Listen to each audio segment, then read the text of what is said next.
Qui siamo a Milano, alla stazione centrale e vicino all'edificio delle Poste. Siamo nell'area nella quale venivano spedite le lettere negli anni del Ventennio.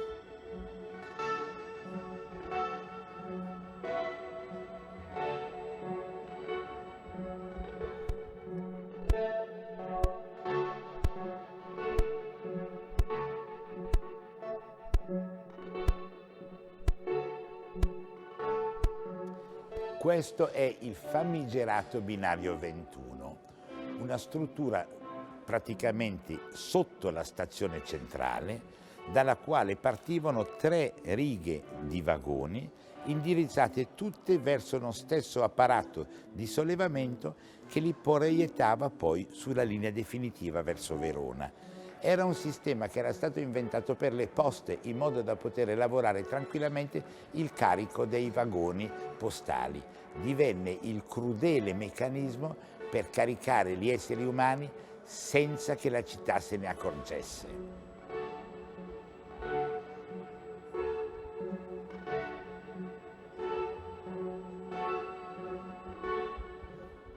Ma non era del tutto ignota l'operazione della città, perché i ferrovieri che lavoravano qua dentro erano già allora testimoni e rimasero silenti. Perché è fondamentale, non è affatto vero quello che diceva una grande attrice, che il segreto della felicità sia una buona salute e una cattiva memoria. Il segreto della consapevolezza è sicuramente una buona salute, sopravvivere la Shoah e avere un'eccellente memoria. Lo scopo del Museo della Shoah, che è un memoriale, non un museo, è proprio quello, far sì che ci si ricordi. Per terra sono state poste le lapidi a ricordo dei vari treni partiti qua da Milano per Auschwitz. Il primo è del 6 dicembre del 1943, la vigilia della festa di Sant'Ambrogio. Questo è il treno che portò ad Auschwitz i nonni del mio amico Jean Blanchard. Il nonno aveva più di 90 anni, morì prima di arrivare.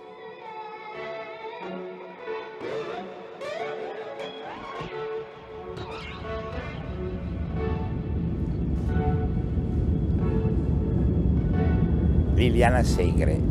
Questa è la colonna sonora di questo posto, che non bisogna mai dire un rumore importantissimo, perché sopra viaggiano e viaggiavano quelli che non sapevano e forse anche adesso non sanno cosa c'è qui sotto.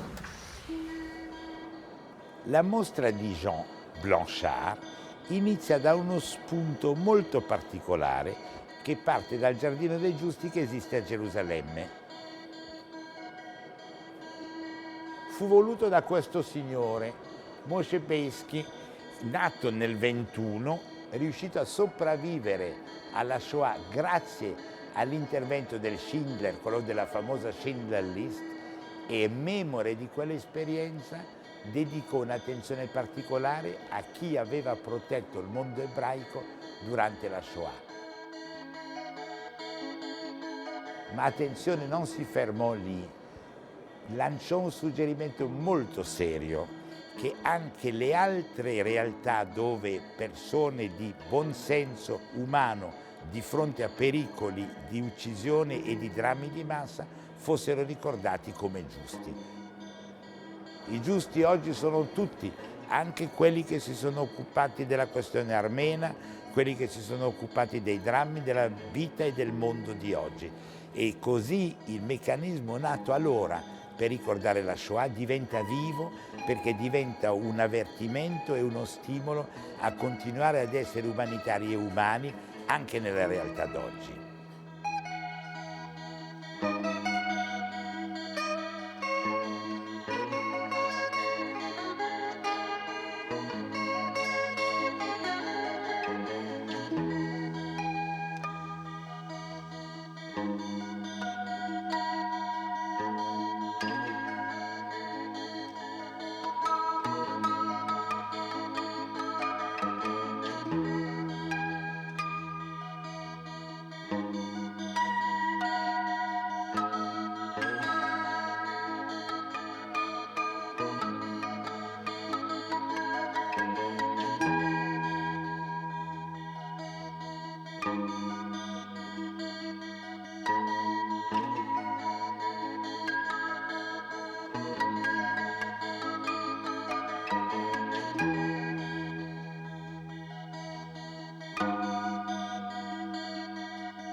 voglio divagarmi su considerazioni che sono mie personali, quanto ripercorrere quei giorni in cui a 13 anni, da milanese che era nata in via San Vittore e che aveva vissuto sempre in quelle parti di Milano, quelle vie vicine, e che era andata in bicicletta vedendo da fuori San Vittore così come adesso, solo col muro un po' più basso, senza mai pensare a chi stava dentro a quelle carceri.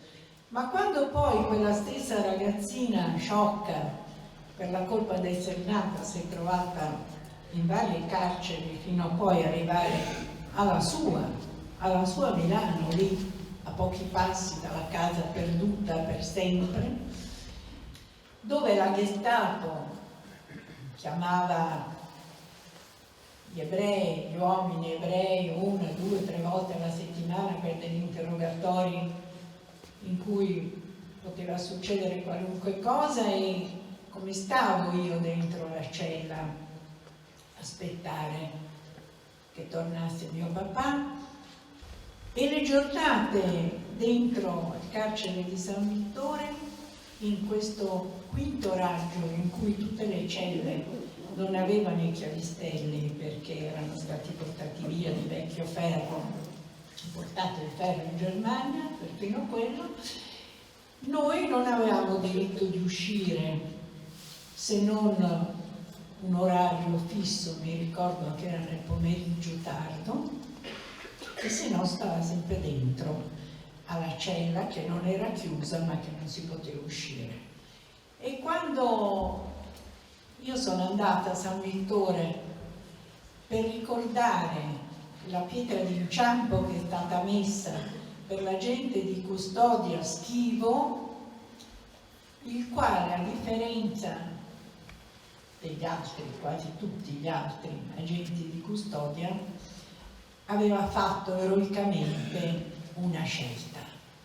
E l'agente Schivo, con grande fatica e con un eroismo profondo, aveva scelto di aiutare questi disgraziati che eravamo noi prigionieri, e per questo motivo imprigionato, deportato anche lui come quelli che aveva cercato di aiutare, è morto poi a Flossenburg prigioniero.